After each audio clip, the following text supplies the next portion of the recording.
बच्चों, तो प्यारे बच्चों, स्टार्ट कर रहे हैं नया लेक्चर। बेटा लास्ट लेक्चर में ना हमने रिटेन अर्निंग की मेरिट्स कर ली है।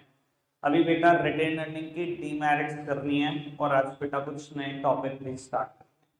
सब सामने देख रहे हैं बिल्कुल। बेटा रिटेन अर्निंग की लिमिटेशन में ना सबसे पहली लिमिटेशन कहता है excessive flowing back may cause dissatisfaction among the shareholder as they would get lower dividend। मतलब वो एग्जांपल कल वाला ही, मैंने 3% की पेमेंट कर लिया, डिवेंचर का इंटरेस्ट, गवर्नमेंट के टैक्सेस, प्रेफरेंस शेयर कैपिटल का प्रेफरेंस डिविडेंड दे दिया। इतना देने के बाद ना मेरे पास पैसे बचते हैं 1,80,000 रुपए। कल वाले एग्जाम्पल में भी यही था, हमेशा बड़े दिनों से यही एग्जाम्पल दे रहा हूँ। 3% की पेमेंट कर दी, पैसे बचे 3% की पेमेंट के बाद 1,80,000। अच्छा अगर सोचो डायरेक्टर ऐसा कहे बचे तो 1,80,000, बोर्ड ऑफ डायरेक्टर ने डिसीजन दिया कि हम 1.5 लाख रुपए तो रिटेन कर लेंगे और 30,000 डिविडेंड बांट दो, सही है? यही वो कह रहा है। कहता है अगर आप एक्सेसिव फ्लोइंग बैक करोगे ना, हद से ज्यादा बिजनेस में दोबारा पैसे री इन्वेस्ट करोगे, it may cause dissatisfaction among the share holder as they would get the lower dividend. कहता है ऐसा करने से ना इक्विटी शेयर होल्डर आपके जरूर डिससैटिस्फाई हो जाएंगे। क्यों? उनको मिलेगा क्या? सिर्फ 30,000 रुपए, जबकि बचत 1,80,000 रुपए। आप मानते हो बेटा शेयर होल्डर का डिससैटिस्फाई होना जायज है? तो बाबू एक लिमिट तक कर लो, एक बहुत बड़ी अमाउंट बांट दो। अब वो लिमिट मेरे हिसाब से क्या होनी चाहिए बाबू? ज्यादा से ज्यादा 50% रिटेन, 50 तो बांटो ही बांटो। हर एक की अपनी सोच है, मैं अपनी सोच बता रहा हूं। कोई दिक्कत कोई परेशानी तो नहीं? आगे बढ़ जाए। पहला पॉइंट अच्छे से क्लियर हुआ बाबू। लिमिटेशन का फर्स्ट पॉइंट डन है, लिमिटेशन का सेकंड पॉइंट काम की बात। बेटा कहता है it is an uncertain source of fund as the profit of the business are fluctuating. कहता है रिटेन अर्निंग एक अनसर्टेन सोर्स ऑफ फंड है, और हो क्यों ना? अच्छा क्या बताओ, बिजनेस में प्रॉफिट सर्टेन है? चैप्टर 1 पढ़ के आए थे मुझसे, बाबू बिजनेस में प्रॉफिट सर्टेन होते हैं, होंगे ही होंगे, कितने अमाउंट के होंगे, सर्टेन है। जब प्रॉफिट ही सर्टेन नहीं है तो बेटा उसमें से क्या बचा पाऊंगा, वो कैसे सर्टेन हो सकता है? अगर प्रॉफिट अनसर्टेन है तो रिटेन अर्निंग तो बाय डिफॉल्ट अनसर्टेन हो गया ना। कोई दिक्कत कोई परेशानी तो नहीं? अब आपको मैं अच्छा सा समझा पा रहा हूँ, लेकिन मुझे ये भी पता लग रहा है कि 3 बच्चे समझ नहीं पा रहे हैं। तो आपको नहीं आ रहा होगा समझ, अब दोनों को भी नहीं। गलती ये है भाई साहब, चैप्टर के बिल्कुल बीच में आके बैठ गए हैं। अगली बात तो समझ में आ सकती है, लेकिन भाई वो वीडियोस छोड़ी हुई है ना यार, वो बहुत गड़बड़ गई। चलो खैर देखते हैं, इसको कोशिश करते हैं, मैनेज करते हैं, मैक्सिमम समझा पाए। बाबू थर्ड वन, ये बहुत काम की बात है। The opportunity cost associated with these fund is not recognized by many firm, this may lead to the suboptimal use of the fund. बहुत ही मजेदार बात है। ठीक है जी, अगेन बेटा स्ट्रेंथ है और दिखनी चाहिए। हर एक चीज समझाने के लिए मेरे पास एक अलग एग्जांपल है, आराम से समझना बेटा। मान लो मेरे को ना 1.5 लाख रुपए मेरे पास रिटेन अर्निंग है, जो मैंने पिछले 3 साल में इकट्ठी की है। एक साल में मैंने 40,000 रुपए जोड़े, एक साल में मैंने 50,000 रुपए जोड़े, और एक साल में मैंने 60,000 रुपए जोड़े। करते करते मेरे बैंक अकाउंट में 3 साल में मिलाकर 1.5 लाख रुपए। ठीक है, अगर ये मेरे पास 1.5 लाख ना होते तो बेटा मैं 1.5 लाख रुपए डिबेंचर से उठाता, जो कि 9% डिबेंचर है। ठीक है, आप समझते हैं मेरा ख्याल। अपॉर्चुनिटी कॉस्ट का मतलब सब समझते हैं क्या होती है opportunity cost? The next best alternative for call, जो अगला बेस्ट ऑल्टरनेटिव बेटा आप भूल गए वही तो। ठीक है जी, मान लो बेटा मेरे पास 1.5 लाख रुपए की रिटेन अर्निंग थी, और मैंने क्या किया, इसको इन्वेस्ट करने की सोची। कहीं एक पर्सन मेरे पास प्रपोजल लेकर आया, उज्जवल भाई सामने देखें ना, एक पर्सन मेरे पास प्रपोजल लेकर आया कि आप इन्वेस्ट कर सकते हो कुछ पैसे। मैंने कहा जी कर सकता हूँ, 1.5 लाख रुपए स्पेयर है। उसने मेरे को एक इन्वेस्टमेंट अवेन्यू बताया, मैंने बेटा उस इन्वेस्टमेंट अवेन्यू को अच्छे से कंगाला। मुझे समझ में इसमें ना सिर्फ 3% रिटर्न है। पर मैं क्या करता हूँ, ज्यादातर फर्म क्या करती है, यही गलती करती है। उन्होंने कहा अच्छा 3% रिटर्न आएगी, वैसे भी तो रिटेन अर्निंग बैंक अकाउंट में बढ़ी है, करंट अकाउंट में कोई भी ब्याज नहीं आ रहा। क्या करो, चलो 3% ही कमा लो और मैंने इन्वेस्ट कर दिया। सर अच्छा एक बात बताओ, अगर ये ना होता तो कहां से लाते 1.5 लाख रुपए? 9% डिबेंचर थे, क्या 3% पे इन्वेस्ट करते? कभी करते? भाई 9% तो खाली ब्याज ही देना है, 3% पे इन्वेस्ट कर देता मैं। कभी करता? खुद बताओ ईमानदारी से। नहीं करता ना। यही एक लिमिटेशन है। कहता है the opportunity cost of the retained earning is not calculated by many of the firms. हम रिटेन अर्निंग की कभी भी अपॉर्चुनिटी कॉस्ट कैलकुलेट नहीं करते।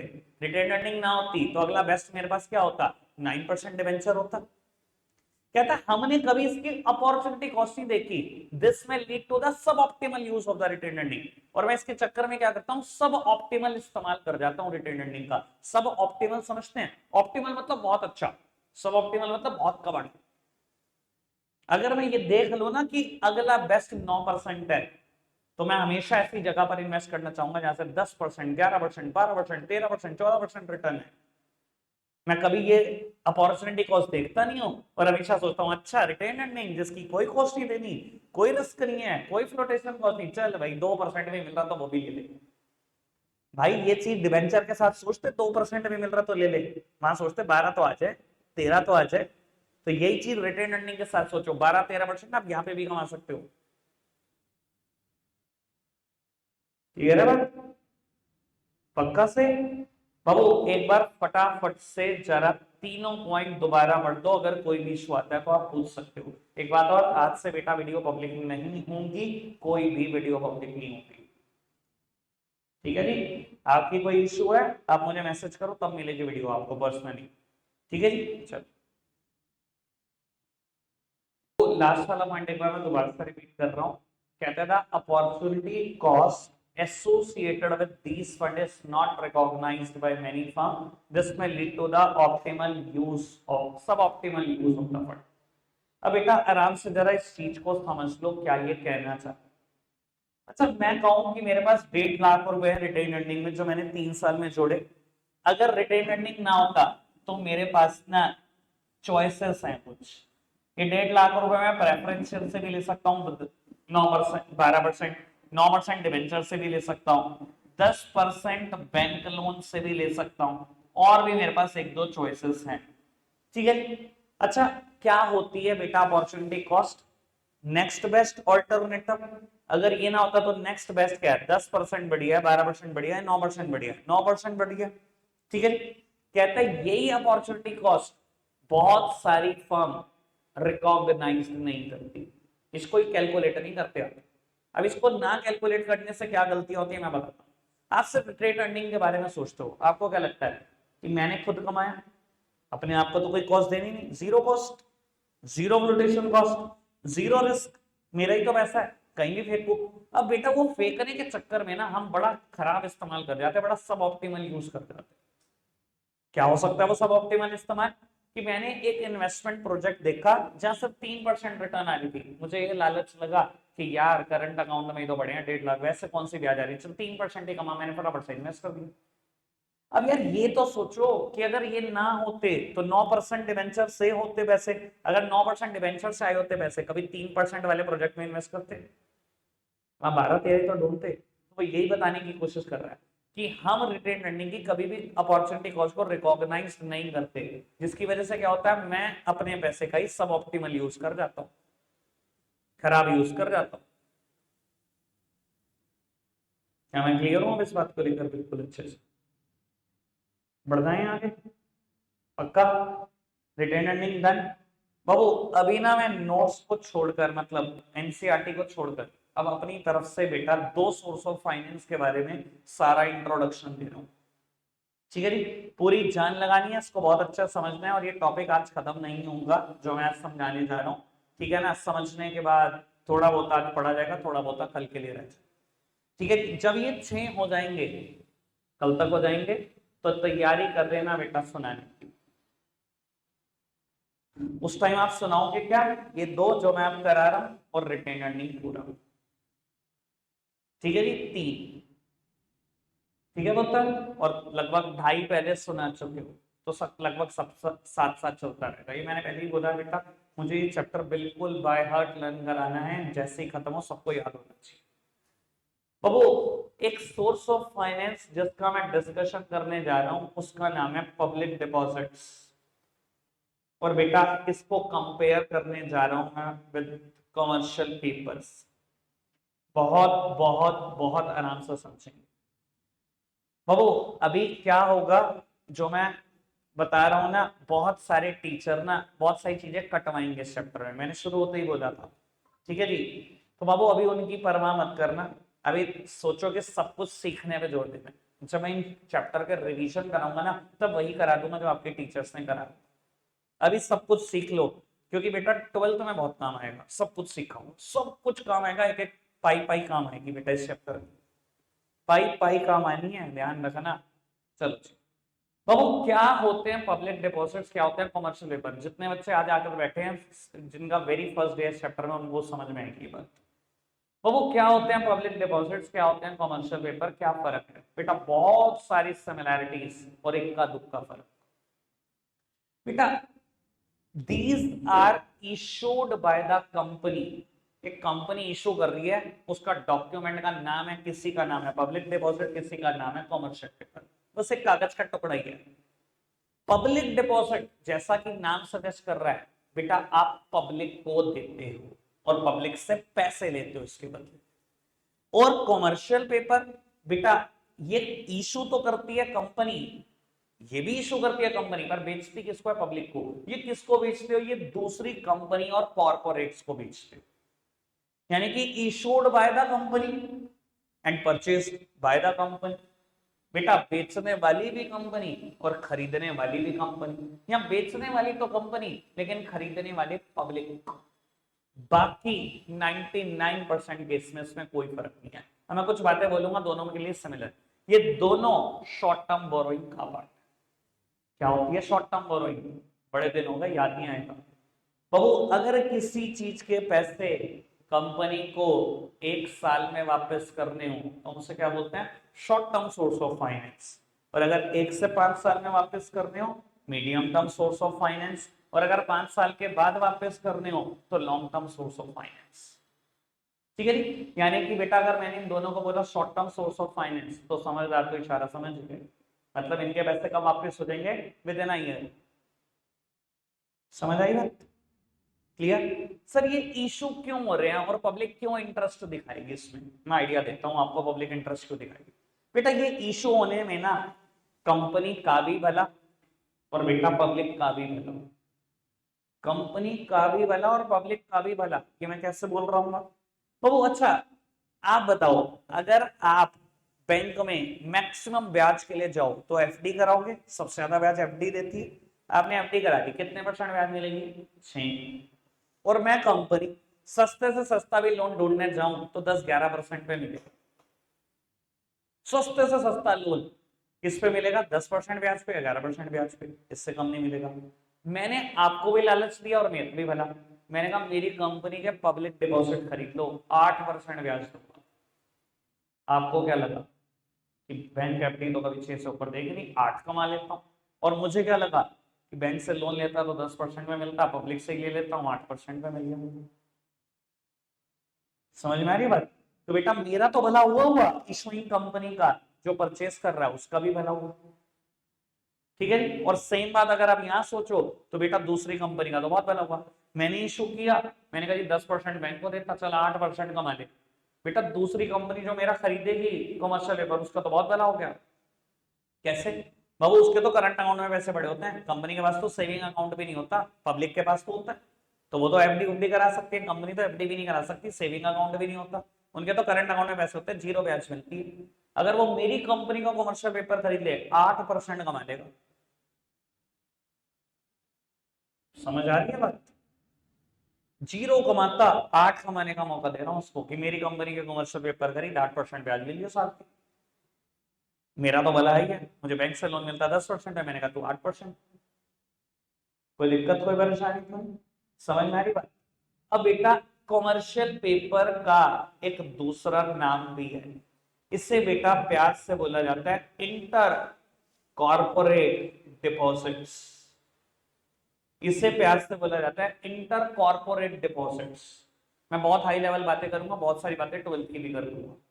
ठीक है जी। अभी आपको नहीं पता पेपर में क्या आना है क्या नहीं आना, ये नहीं पता कि क्या बुक में लिखा है क्या नहीं लिखा, सब समझने पे जरूरी। तो वो इंटर कॉर्पोरेट डिपॉजिट्स मतलब कॉर्पोरेट टू कॉर्पोरेट डिपॉजिट्स, मतलब इशू करने वाली भी कंपनी, खरीदने वाली भी कंपनी, इसलिए बोला गया इंटर कॉर्पोरेट डिपॉजिट्स। ठीक है जी। और बेटा महारथी टीचर्स की बात बता देता हूं तुम्हें, ऑल तो खैर मेरे को इतना बोलना नहीं चाहिए उनके बारे में, पर बेटा हरकतें ही ऐसी हैं। आपको क्या करेंगे, आप ही के स्कूल के टीचर की बात करो। ठीक है जी। ऐसे कटवाएंगे कॉमर्शियल पेपर, अरे कोर्स का पार्ट नहीं है बच्चों, हटा दो इसको, सीबीएसई ने हटा दिया। आप काट दोगे, थोड़ी देर बाद कहेंगे कॉपी में हेडिंग डालो इंटर कॉर्पोरेट डिपॉजिट, इसके बारे में सब लिख पाते। कोई ना बताए भाई साहब, एक ही बात होती है, पढ़ लिख लेते तो ये दिन ना देखना पड़ता। एक टॉपिक हटवाएंगे और उसी का दूसरा नाम से लिखवा के पूरा टॉपिक चिपकवा देंगे सेम। ठीक है जी। इंटर कॉर्पोरेट डिपॉजिट क्यों बोला, नाम समझना है, नाम रखने की वजह क्या है। Inter corporate, corporate to corporate मतलब इशू करने वाली भी कंपनी और खरीदने वाली भी कंपनी। अभी तक सारी बात समझ में, मैं पहले सम अप कर दूं इतनी बात को, क्योंकि बातें भी बहुत सारी है, नोट्स तक आने में भी अभी टाइम लगेगा। पब्लिक डिपॉजिट और कमर्शियल पेपर, सबसे पहले मैंने फर्क बताने की कोशिश करी। पब्लिक डिपॉजिट किसको इशू होंगे, टू द जनरल पब्लिक, और कमर्शियल पेपर किसको इशू होंगे, to the companies, to the corporates. ठीक है जी। बेटा इशू करेगा कौन, दोनों केस में कंपनी ही कर सकती है issue, sole proprietorship firm, partnership firm, इनका इतनी अथॉरिटी नहीं होती। ठीक है जी। कोई दिक्कत कोई परेशानी तो नहीं। ये तो हुआ डिफरेंस सिमिलैरिटी, दोनों शॉर्ट टर्म बोरोइंग का पार्ट है। शॉर्ट टर्म बोरोइंग मतलब एक साल में पैसे वापस।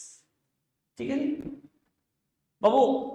इसका दूसरा नाम भी है, मैंने नाम बता दिया। अब मैं एक बात और बोल देता हूं बेटा, सिमिलैरिटी की, ये दोनों इंस्ट्रूमेंट अनसेक्योर्ड हैं। अनसेक्योर्ड मतलब कंपनी जब इनको इशू करती है कोई भी एसेट गिरवी नहीं रखती। कंपनी जब भी इशू करेगी कोई एसेट गिरवी नहीं रखेगी। तो क्या मतलब, मैं डिवेंचर को सिक्योर्ड इंस्ट्रूमेंट बोल सकता हूं कि नहीं बोल सकता, बोल सकता हूं, क्योंकि जब भी डिवेंचर इशू होते हैं कंपनी एसेट्स गिरवी रखती है। मैं बेटा अगर डिवेंचर के नाम के आपसे 10 लाख रुपए मांग रहा हूं ना, तो बेटा मैं 15 लाख की एसेट आपके लिए गिरवी रखता हूं कि अगर मैं ना देख पाया तो मेरी एसेट बेच के उतार लेना अपना पैसा। लेकिन बेटा अगर मैं पब्लिक डिपॉजिट्स या कॉमर्शियल पेपर के नाम के कोई भी पैसे ले रहा हूं तो मैं कोई एसेट गिरवी नहीं रखता। ये दोनों इंस्ट्रूमेंट क्या, अनसेक्योर्ड इंस्ट्रूमेंट हैं। समझ आई बात, पक्का से एक एक point two point, dot to dot connect करनी है बेटा, समझ आ रही है ना सारी बात। तो वो अनसिक्योर्ड इंस्ट्रूमेंट हैं, इसीलिए बिग सिर्फ उन्हीं कंपनी के पाएंगे जो कंपनियां लार्ज हैं, जिनकी क्रेडिट वर्दीनेस बहुत बहुत बहुत हाई है। मैंने क्या बोला, ये अनसिक्योर्ड इंस्ट्रूमेंट है। तो आपको क्या लगता है कोई भी नई नवेली कंपनी इशू करके चल देगी, उसको पैसे दे देगी पब्लिक है। अगर ऐसा होता ना बेटा, तो मैं भी एक कंपनी बनाता, नाम रखता बड़ा प्यारा, आपको पता ही नाम मेरी कंपनी का क्या हो सकता है, Messrs fraud and fraud limited. ठीक है जी। और अभी अपनी कंपनी का पब्लिक डिपॉजिट इशू करता हूं। आपको क्या लगता है किसी नई नवेली कंपनी के पब्लिक डिपॉजिट बिक जाएंगे, अनसिक्योर्ड चीजों पे लोग पैसा लगा देंगे। मैंने कहा खरीद लो मेरे पब्लिक डिपॉजिट और बिक जाएंगे, आपको लग रहा है ऐसा, नहीं भैया, अनसिक्योर्ड इंस्ट्रूमेंट है, कोई सिक्योरिटी गिरवी नहीं हुई। तो बेटा ये बेच कौन पाते हैं, इन दोनों को कौन बेच पाता है, वो कंपनियां जो कंपनियां लार्ज है, जिनकी क्रेडिट वर्दीनेस बहुत हाई है। क्रेडिट वर्दीनेस समझते हो, लोन उतारने की पावर, इसको बोलते हैं क्रेडिट वर्दीनेस। अच्छा रिलायंस आज इशू करे कमर्शियल पेपर पब्लिक डिपॉजिट, बिकेंगे सेकंड्स में, सेकंड्स में, क्योंकि सबको पता है बहुत लार्ज कंपनी, इसकी क्रेडिट वर्दीनेस बहुत हाई है, पैसा लेके नहीं भागती। अच्छी अच्छी कंपनियों के नाम बोलो, state bank of India issue करे पक्का बिकेंगे, एशियन पेंट इशू करे पक्का बिकेंगे, नैरोलैक इशू करे पक्का बिक जाएंगे, एमआरएफ टायर इशू करे पक्का बिक जाएंगे। जो कंपनियां लार्ज हैं, जिनकी क्रेडिट वर्दीनेस बहुत आई है, उनके commercial paper public deposit easily बिकते हैं। जो कंपनियां छोटी कंपनियां, स्मॉल कंपनी है, जिनकी क्रेडिट वर्दीनेस बहुत खराब है, उतारते नहीं पैसा लेके, उनके नहीं बिक सकते। सेम बात एप्लीकेबल होती है अनिल अंबानी पर, आर कॉम पर, रिलायंस कम्युनिकेशन पर, उन्होंने यस बैंक का लोन नहीं उतारा। अनिल अंबानी का बाल बाल कर्जे में है, पता है ना, 2-3 बार जेल जाने से बचा, मुकेश अंबानी ने ही पैसे दिए। तो 3 बार हो गया इंसिडेंट पिछले 1.5-2 साल में। अगर आज उनकी company commercial paper public deposit issue करे, कोई नहीं खरीदेगा, क्योंकि मार्केट में बदनाम हो चुके हैं, क्रेडिट वर्दीनेस बिल्कुल जा चुकी है। सेम का मुकेश अंबानी करे तो तुरंत बिक जाएगा। अभी तक मैंने जितनी बात बोली क्लियर है? बढ़ाएं बात को आगे? सर क्रेडिट वर्दीनेस, मान लो मैं कहता हूं एक कंपनी हो आप जिसकी क्रेडिट वर्दीनेस भी बहुत आई है और बहुत लार्ज कंपनी, ठीक है जी, और वो कंपनी का नाम है रिलायंस इंडस्ट्रीज लिमिटेड। आज आप public deposit commercial paper issue करना चाहते हो, बिकेंगे? बिकेंगे। लेकिन अगर आप सोचो कि मैं commercial paper public deposit 100 crore रुपए रेस कर लूं, ऐसी रकम नहीं रेस हो सकती। देखो नो डाउट कि बिकते सिर्फ लार्ज कंपनियों के जिनकी क्रेडिट वर्दीनेस बहुत आई, पर बेटा अनसिक्योर्ड चीजों में लोग 100 करोड़ जैसी रकम नहीं दे देते। या तो अनसिक्योर्ड चीज होना है तो इक्विटी जैसी हो जिसमें कम से कम वोटिंग पावर तो है, फिर तो 100 करोड़ के मैं मान लूंगा बिक जाएंगे। बेटा पब्लिक डिपॉजिट की ना अपनी एक लिमिटेशन है, 5 करोड़ 7 करोड़ 10 करोड़, बस इससे ऊपर सोचो भी मत, ख्वाब में भी मत सोचो, इससे ज्यादा पैसे नहीं आएंगे।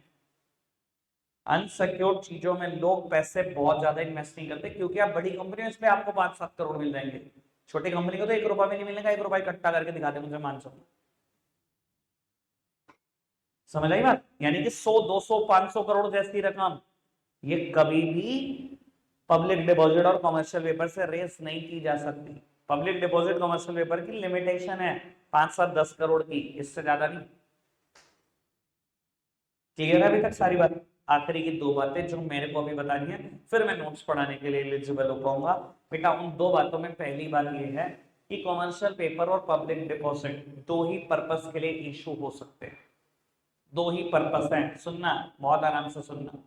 पहला purpose, to meet out the seasonal and the working capital needs.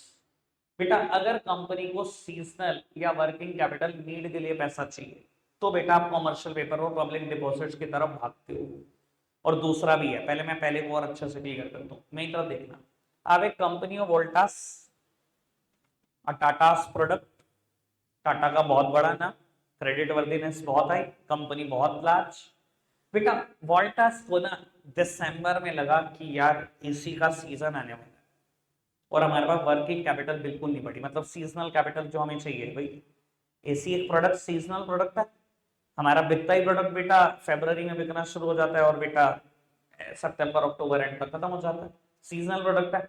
आपको दिसंबर में लगा कि यार सीजनल वर्किंग कैपिटल नीड नहीं है मेरे पास, अब क्या कर? आपने सोचा कि चल क्या करता हूँ, कमर्शियल पेपर या पब्लिक डिपॉजिट इशू करता हूँ आके। आपने क्या किया बेटा, आपने कमर्शियल पेपर इशू करे फॉर 10 मंथ्स, 10 महीने के लिए पैसा चाहिए, सितंबर एंड में उतार देंगे, दिसंबर एंड में दे देंगे या अक्टूबर एंड में उतार देंगे, ठीक है। 10 महीने के लिए कमर्शियल पेपर या पब्लिक डिपॉजिट इशू करें और मान लो बेटा मोटी मोटी बात 10% ब्याज पे इशू, ठीक है। पब्लिक ने और कॉर्पोरेट ने इंटरेस्ट दिखाया, आपके पास पैसा आ गया और मान लो पैसा आ गया आपके पास, आपने पैसा रेस किया 5 करोड़, ठीक है। 5 करोड़ को फटाफट से प्रोडक्शन में लगा दिया सर, ठीक है जी। प्रोडक्शन होने में 20-25 दिन का समय लगा, इतने में बेटा आपने सामान बेचना शुरू कर दिया, ठीक है जी। जनवरी एंड में आपका सामान बिकना शुरू हो गया, मैन्युफैक्चरर से बिकना शुरू हो जाता है, ठीक है ना। मार्च में एसी का सीजन शुरू है, मैन्युफैक्चरर से जनवरी एंड में बिकना शुरू हो जाएगा, पक्की बात है। वो भी तो खरीदेंगे ना जिनके शोरूम है, वो भी तो स्टॉक करके रखेंगे तब तक। बेटा आपने जनवरी में ही प्रोडक्ट बेचना शुरू कर दिया, पैसा आना शुरू हो गया आपका। जैसे ही दोबारा पैसा आया, आपने बेटा दोबारा प्रोडक्शन एक्टिविटी में लगाया, दोबारा बेटा प्रोडक्ट बेच दिया, ठीक है जी। फिर पैसा आया, मान लो जून जुलाई के आसपास, फिर पैसा आ गया तीसरी बार, फिर प्रोडक्शन में लगाया, फिर प्रोडक्ट बेच दिया, फिर पैसा आ गया। और बेटा आपने अपनी टर्नओवर इन 10 महीनों में 3 बार घुमा दी। ऐसा ही करती हैं कंपनियां, 5 करोड़ उठाए थे 3 बार घुमा दिए। और एवरेज भी बता देता हूं बेटा, एक बार का प्रॉफिट 20%, इतना ही मार्जिन होता है मैन्युफैक्चरिंग में। यानी कि 5 करोड़ से पहली बारी में 1 करोड़, दूसरी बारी में फिर 1 करोड़, फिर तीसरी बारी में 1 करोड़, मोटा मोटा मान लो 8 करोड़। 5 करोड़ के 8 करोड़ हो गए, कितना वापस करना है? 5 करोड़ आपका प्रिंसिपल और 10% इंटरेस्ट, 5 करोड़ 50 लाख। मतलब आपके पैसे से 3 करोड़ वोल्टास ने बनाए और आपको देने कितने हैं? 50 लाख। हंस के वापसी कर दी आपके पैसे, 2.5 करोड़ फिर भी अंदर बिना पैसों के। तो बेटा कॉमर्शियल पेपर या पब्लिक डिपॉजिट का पहला इस्तेमाल है to meet out the seasonal and the working capital need. Clear हो गई बात? समझ में आई बात? अब बेटा दूसरी बात थोड़ी टिपिकल है, पूरी जान लगा दो इसको समझने के लिए, और मैं 7 बजे तक ताकि बाइंड अप भी कर। तो वो दूसरा इस्तेमाल क्या होता है कॉमर्शियल पेपर या पब्लिक डिपॉजिट का? बेटा दूसरा इस्तेमाल होता है to meet out the flotation cost. Please सुनना जरा नाम से, मैंने बोल दिया पहले टिपिकल बात है, तो बेटा पहली बारी में पूरा फोकस होना चाहिए। बेटा दूसरा इस्तेमाल है to meet out the flotation cost of the company. शायद मेरा ख्याल है फ्लोटेशन कॉस्ट सब समझते हैं, पैसा लेने के लिए जो पैसा खर्च होता है उसे फ्लोटेशन कॉस्ट बोलते हैं या कॉस्ट ऑफ रेजिंग फंड बोलते हैं। अब मैं कहता हूं मेरी कंपनी को ना 100 करोड़ की जरूरत है, प्लीज सामने देखना, मेरी कंपनी को 100 करोड़ की जरूरत है, क्या पब्लिक डिपॉजिट या कमर्शियल पेपर 100 करोड़ दे सकते हैं? जितनी मर्जी अच्छी कंपनी हो, नहीं मिल सकते। 5 7 10 करोड़ की बात करो, इससे ज्यादा तो नहीं। बेटा आपने कहा चलो 100 करोड़ कोई और तो दे नहीं सकता, लेकिन एक सोर्स ऑफ फाइनेंस पूरे पैसे दे सकता है, इक्विटी शेयर इशू कर। आप तैयार हो गए इक्विटी शेयर इशू करने के, ठीक है? लेकिन आपके दिमाग में है कि यार इक्विटी शेयर इशू करने की फ्लोटेशन कॉस्ट सबसे ज्यादा है, मेरी टेबल याद कर लेना, और लगभग ये कॉस्ट 10% है। आपने कहा जी 100 करोड़ रुपए लेने हैं मुझे इक्विटी शेयर, लेकिन मेरी फ्लोटेशन कॉस्ट सबसे ज्यादा है, और लगभग फ्लोटेशन कॉस्ट 10% है, यानी कि लगभग 10 करोड़ रुपए खर्च हो जाएंगे इस 100 करोड़ को लेने के लिए। अब आपने कहा 10 करोड़ भी नहीं है मेरे पास, अब क्या करें? अब सुनना, आपने बेटा 10 करोड़ एडजस्ट करने के लिए पब्लिक डिपॉजिट्स या कॉमर्शियल पेपर इशू कर, ठीक है जी, 10% पे मैंने कह दी 1 करोड़ ब्याज भी देंगे, 10 करोड़ दे, आ गए 10 करोड़। फटाफट से मीटर देखो, आ गए 10 करोड़, 10 करोड़ आ गए जी। बेटा इस 10 करोड़ से इक्विटी शेयर की फ्लोटेशन कॉस्ट मीट आउट कर ली, जो ब्रोकर को ब्रोकरेज देनी थी, अंडरराइटर को कमीशन देनी थी, टीवी ऐड करने थे, प्रोस्पेक्टस छपवाने थे, एप्लीकेशन देनी थी स्टॉक एक्सचेंज को, जहां जहां खर्चा करना था सारा कर दिया, पूरे पैसे खर्च कर दिए बेटा 10 करोड़। 10 करोड़ खर्चने के बाद इक्विटी के 100 करोड़ आ गए। ये 100 करोड़ से बेटा धंधा शुरू करा, बिजनेस में इन्वेस्ट कर दिया, मशीनरी लाए, रॉ मटेरियल लाए, प्रोडक्शन करा, बेचा। पहले साल जो कुछ कमाया सारा पैसा कॉमर्शियल पेपर और पब्लिक डिपॉजिट का 11 करोड़ रुपए उतार दिया।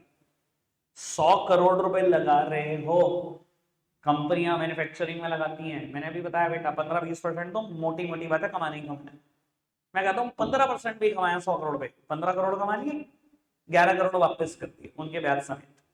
पहले साल इक्विटी को कोई डिविडेंड नहीं दिया, क्या इक्विटी वाले कुछ कर सकते हैं? 100 करोड़ लिया उनसे तब भी कोई डिविडेंड नहीं दिया, कुछ कर सकते हैं? नहीं कर सकते। पहले साल जो कमाया किनका दिया? कमर्शियल पेपर का दिया। अगले साल से क्या होगा? जो मर्जी कमाओ सभी इक्विटी का है, सारा कर्जा उतर। दिखाई दे रहा है दूसरा इस्तेमाल क्या किया मैंने कमर्शियल पेपर का? To meet out the flotation cost of the company. और जब भी मैं बड़े काम की बात बोलने जा रहा हूं, किसी बुक में नहीं लिखी हुई 11वीं क्लास, जब भी कमर्शियल पेपर का इस्तेमाल फ्लोटेशन कॉस्ट मीट आउट करने के लिए किया जाता है, इससे हम बोलते हैं, फिर हम कमर्शियल पेपर नहीं बोलते बेटा इसे, फिर हम बोलते हैं इसको ब्रिज फाइनेंसिंग, क्योंकि हम ब्रिज बनाते हैं बेटा, ब्रिज फाइनेंसिंग लिख लो। जिनके टीचर्स को बहुत शौक है पेपर मुश्किल करने का, आपके पेपर में लिखा गया है right a short note on bridge financing, 3 number या 4।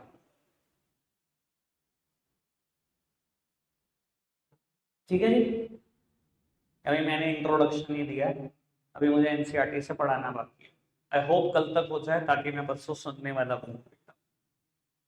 ठीक है जी, रखते हैं आज के लिए इतना ही है प्यारे बच्चों।